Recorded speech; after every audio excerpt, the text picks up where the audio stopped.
Bienvenue à tous et à toutes, et voici Soufiane et Youssef, et nous allons continuer notre série sur le christianisme. Donc de quoi on va parler aujourd'hui, Youssef? On va parler de Noé, Ouais. on va parler des autres prophètes ensuite. Ouais, on l'avait annoncé dans la dernière vidéo, on avait dit qu'on allait justement parler du prophète Noé, et qu'est-ce qu'on va mentionner à propos de ce prophète? Parce qu'on mentionne c'est un prophète, et donc il y a certains attributs, il y a certaines qualités qui doivent être respectées. Effectivement. Maintenant, on va juste rectifier la chose ici. On va parler de ce que les chrétiens prétendent de Noé, puis ensuite on va essayer de démystifier tout ça. Donc pour cet épisode, on a changé de version. J'ai décidé d'amener une version, j'en avais parlé d'ailleurs, la version... Il faut falloir que tu l'annonces aux gens. La version qui est connue sous le nom de traduction écuménique de la Bible. La TOB, donc c'est l'édition la plus couramment utilisée maintenant. Tu peux montrer le dessus de la couverture? Je peux le montrer, oui, aux gens à la maison. C'est utilisé beaucoup maintenant. Les gens ont travaillé, les théologiens ont travaillé beaucoup sur cette Bible actuelle. Donc, je vais utiliser celle-là parce qu'elle est plus complète. Il y a des livres dedans qu'on ne retrouve pas dans l'autre édition que j'utilisais auparavant. Et puis, la clarté du texte aussi est différente ici. Le texte est un peu plus clair, des fois, à comprendre. Donc, pour les besoins de la cause, on va utiliser ce texte-là. Donc, je vais vous rapporter à tous, toutes à la maison, au chapitre 9 du livre de la Genèse, au verset 18. Donc, cette portion du texte-là s'intitule « Les trois fils de Noé ». Donc, qu'est-ce qu'ils disent ici dans ce livre? Ils disent Sem, Cham et Japheth étaient les fils de Noé qui sortirent de l'arche. Cham, c'est le père de Canaan.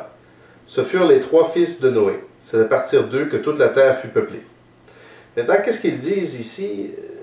À partir du verset 20, c'est là où on commence à se poser des sérieuses questions. En réalité, sur ce qu'il raconte de l'histoire du prophète Noé. Donc, ils disent, Noé fut le premier agriculteur, il planta une vigne et il en but le vin, s'enivra et se trouva nu à l'intérieur de sa tente. OK? Là, sérieusement, là. Le verset 20. Le verset 20. Donc là, ici, ils attribuent quoi?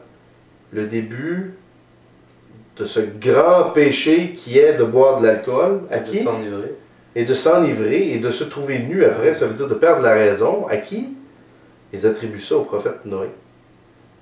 Donc, parce qu'on le sait ici que ce serait le premier supposément à avoir fait du vin. Pourquoi? Parce qu'ils disent que c'est le premier agriculteur. Voilà. Donc, et qu'il plantait une vigne. Exactement. Selon eux. Et ensuite de ça, il s'est supposément enivré. Et il a perdu la conscience, pourquoi? Parce que la raison plutôt, parce qu'il s'est retrouvé nu. Ou peut-être qu'il l'avait pas perdu selon eux, mais il faisait parce qu'on sait que quand on s'enivre, on fait des choses bizarres. Des choses qu'on ne ferait pas en temps normal, avec un raisonnement sain. Et ils sont en train d'attribuer ça à un prophète de Dieu. Et qui dit prophète de Dieu dit exemple pour l'humanité. Et donc, qui dit exemple dit celui qu'on doit imiter.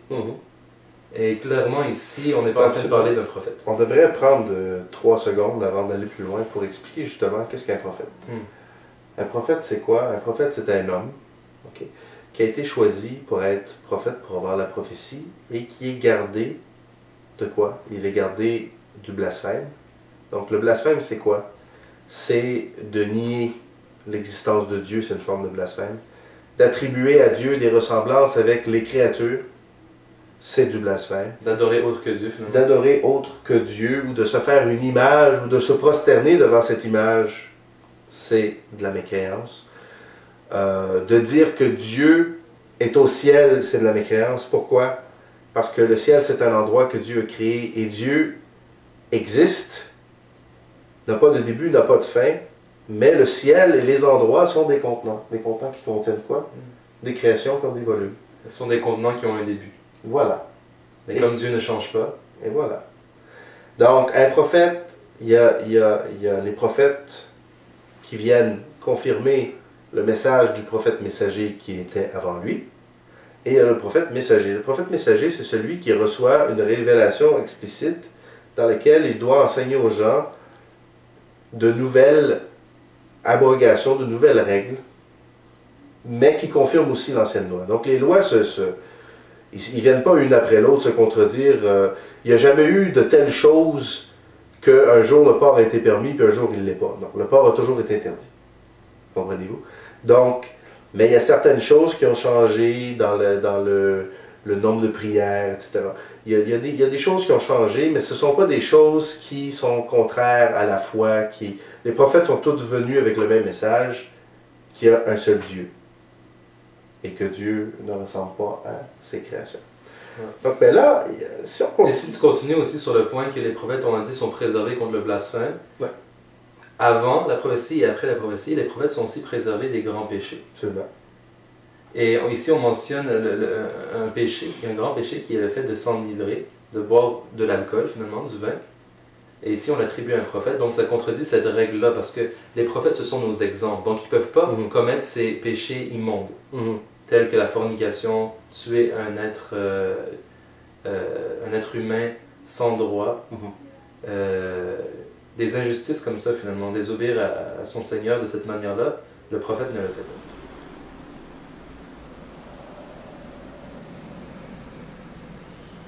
Donc, les prophètes sont aussi préservés d'un troisième type, une troisième catégorie de péchés, qui est un peu particulière. Celle-là, on les appelle les petits péchés de bassesse. Qu'est-ce qu'un petit péché de bassesse? C'est quelque chose qui, dans son action, c'est tellement bas de caractère, c'est tellement, comment je pourrais dire? Dégradant, qu'un prophète ne s'abaisserait pas jamais à faire une telle chose, comme voler un raisin, par exemple. Ouais, exactement. Ou même on mentionne aussi le fait de regarder les femmes étrangères, les femmes que le prophète elles ne lui sont pas permises, de les regarder avec désir, par exemple. Ça, ils sont protégés de ça. Ça, c'est un petit péché de bassesse. Mais les petits péchés qui ne sont pas de bassesse, ça peut arriver à un prophète de commettre un petit péché qui n'est pas de bassesse. Sauf que, immédiatement après que le péché est commis, ils sont guidés automatiquement à se repentir. Pourquoi? Pour que les gens ne les imitent pas dans ces choses. On ne parle pas on parle pas justement de regarder une femme, on ne parle pas de l'action de voler, on ne parle pas de mentir, on ne parle pas de tuer quelqu'un. Ou de boire de l'alcool, du vin. Ou boire de l'alcool. On parle de petits péchés.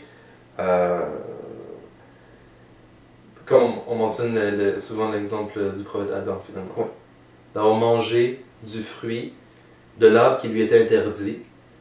Dieu lui avait interdit de manger de ce fruit-là, et il l'a fait. Avant que ça lui soit révélé de le manger. C'est ça. Donc c'est pour ça que c'est un petit péché. C'est ça. Et non pas un péché. Et il se repentit immédiatement.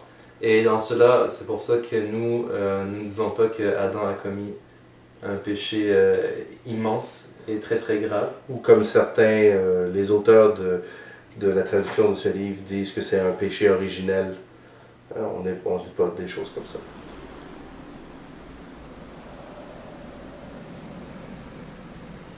Je ne sais pas si ça serait possible dans les prochaines capsules de prouver aux gens que dans ce livre-là, que les chrétiens considèrent, on rabaisse Dieu d'une manière vraiment dégradante, même qu'on le considère comme finalement un égal à l'être humain.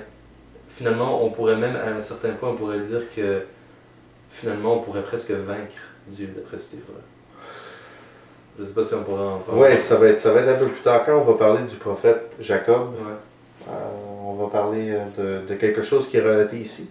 Mais dans notre prochain épisode, on va parler du prophète Abraham. Donc, on va y aller dans l'ordre chronologique d'ici. On va vraiment suivre ce livre pour justement exposer chacun des faits un à un. Et ensuite, on projette aussi de faire des capsules spéciales qui vont porter sur quoi? Sur le catéchisme, sur l'enseignement de l'Église aux gens.